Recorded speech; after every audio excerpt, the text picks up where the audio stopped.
नमस्कार दोस्तों। विश्व संवाद एजुकेशन फाउंडेशन एवं national institute of mass communication and journalism की ओर से अच्छी खबरों के इस अंक में मैं कौशल उपाध्याय आप सबका हार्दिक स्वागत करता हूं।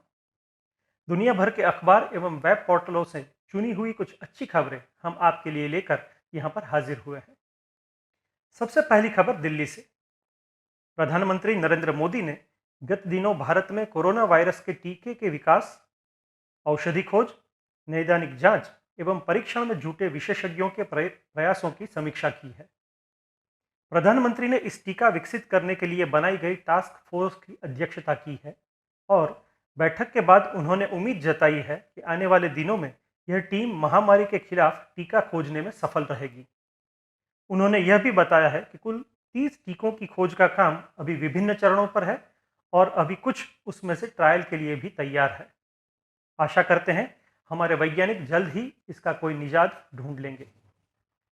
रुख करते हैं दूसरी खबर की ओर। वैश्विक स्तर पर भी इस महामारी के वैक्सीन की खोज अपने चरम पर है। कुल 100 से अधिक देश के वैज्ञानिक इस वैक्सीन की खोज में जुटे हैं। इजराइल, नीदरलैंड और इटली के वैज्ञानिक अब इस खोज से कुछ ही दूर है।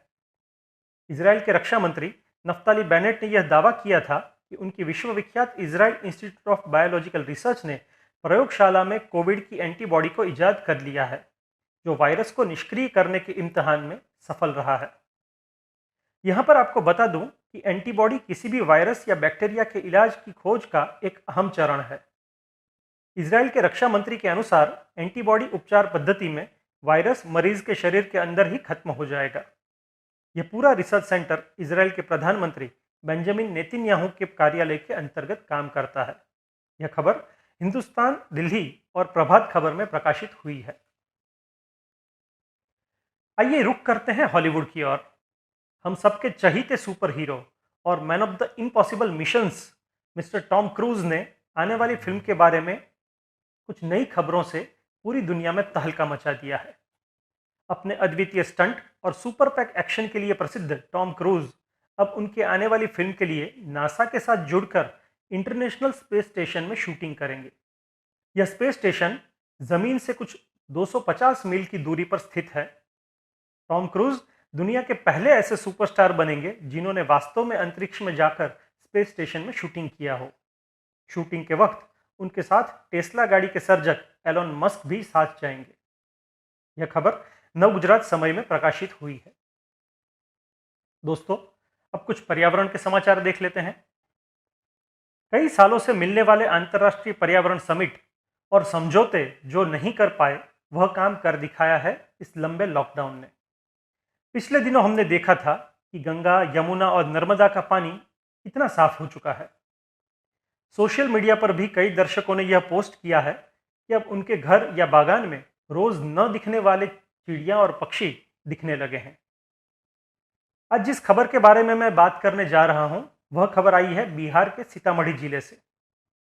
यहां से 200 किलोमीटर दूर का माउंट एवरेस्ट अब प्रदूषण मुक्त हवाओं की वजह से बिना किसी साधन की मदद लिए आंखों से ही देखा जा सकता है। सिंहवाहिनी गांव के लोगों ने अब बताया है कि उनकी छत पर से ही माउंट एवरेस्ट की चोटियां दिखने लगी है। यहाँ के बुजुर्ग बताते हैं कि 70 के दशक में ऐसे देखना मुमकिन हुआ करता था। यह समाचार स्टेट्समैन में प्रकाशित हुए हैं।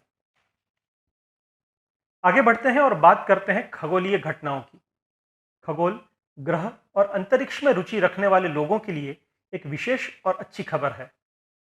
आने वाली 12 मई को सूर्यास्त से पूर्व अद्भुत खगोलीय नज़ारा आप अपनी आंखों से देख सकते हैं। दरअसल कुछ आधा दर्जन ग्रह 12 मई की सुबह 5:30 बजे आप अपनी छत पर से ही देख सकते हैं। मध्य आकाश में ऊंचाई पर प्लूटो, बृहस्पति और शनि विद्यमान है। तो थोड़े पूर्व की ओर जाएंगे तो मंगल, उसके नीचे नेपच्यून और क्षितिज के पास यूरेनस को देखा जा सकता है। साथ में आपको बता दूं कि आने वाली 21 जून को सूर्य ग्रहण होगा और वह भारत समेत पूरे एशिया में देखा जा सकता है। 5 जुलाई को चंद्र ग्रहण होगा, लेकिन यह भारत में नहीं देखा जाएगा।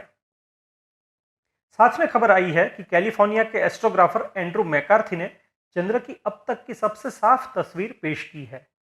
यह समाचार प्रभात खबर में प्रकाशित हुए थे। अब बात करते हैं समाज सेवा की। झारखंड के बगोदर प्रखंड के कुसुम रज्जा से खबर आई है कि 8 साल के बच्चे की जान बचाने के लिए एक रोजेदार सलीम ने अपना रोजा तोड़कर बच्चे को खून दिया है। दरअसल गांव के 8 साल के बच्चे निखिल कुमार को निमोनिया हुआ है और वह हजारीबाग के एक नर्सिंग होम में भर्ती है। यहाँ पर उसे खून की सख्त जरूरत थी और 3 दिन से उसके परिवारजनों को खून नहीं मिल पा रहा था। उनके ही गांव के सलीम ने जब यह खबर सुनी तो वह और 2 लोगों के साथ मिलकर लॉकडाउन की परवाह किए बगैर ही हजारीबाग जाने के लिए निकल गया। रोजा होने के बावजूद उसने निखिल की जान बचाने के लिए रोजा तोड़कर निखिल को खून दिया है। इस मुश्किल वक्त में इसी तरह के किस्से हमारे हौसले को बुलंद करते हैं। यह खबर हिंदुस्तान दिल्ली में प्रकाशित हुई है। अब रुख करते हैं अगली खबर की ओर। लंदन के ईस्ट फेंचली से खबर आ रही है कि भारतीय मूल की प्रवासिनी अभी अपनी मैटरनिटी लीव पर है और इन दिनों सामने आई मुश्किल परिस्थितियों की वजह से लंदन में बूढ़े और कमजोर लोग काफी तकलीफ में है, उनसे वह काफी विचलित हुई है। इन लोगों की खबर सुनते ही प्रवासिनी ने घर पर रहते ही फेसबुक का ग्रुप बनाया और लोगों की मदद करना शुरू किया। इनके ग्रुप में 70 स्वयंसेवी सामने आए और मदद का काम करने में जुट गए।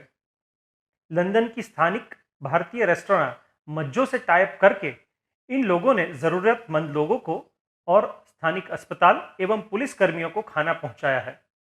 यह खबर लंदन इवनिंग स्टैंडर्ड में प्रकाशित हुई है। अब रुख करते हैं अगली खबर की ओर। खेल जगत से समाचार मिल रहे हैं कि साउथ कोरिया ने एक नए अंदाज के साथ अपने खेलों की शुरुआत कर दी है। दरअसल साउथ कोरिया ने प्रोफेशनल गेम्स की फिर से शुरुआत करते हुए बेसबॉल का मैच आयोजित किया है। लेकिन यहाँ पर नई खबर यह है कि इस मैच में दर्शक नहीं जुड़ेंगे। हाँ दोस्तों, यह उनका नया अंदाज है। दर्शकों की जगह स्टेडियम में उनके बैनर लगाए जाएंगे ताकि खिलाड़ियों को स्टेडियम भरा हुआ दिखे। हालांकि दर्शक अपने घर से ही यह मैच का लाइव प्रसारण देख सकते हैं। और अब जाते जाते पेश करते हैं कार्टून। हमारे आसपास के कुछ 30वां खां लोगों के लिए एक कार्टून के जरिए व्यंग्य शैली में बोध देने की कोशिश की गई है।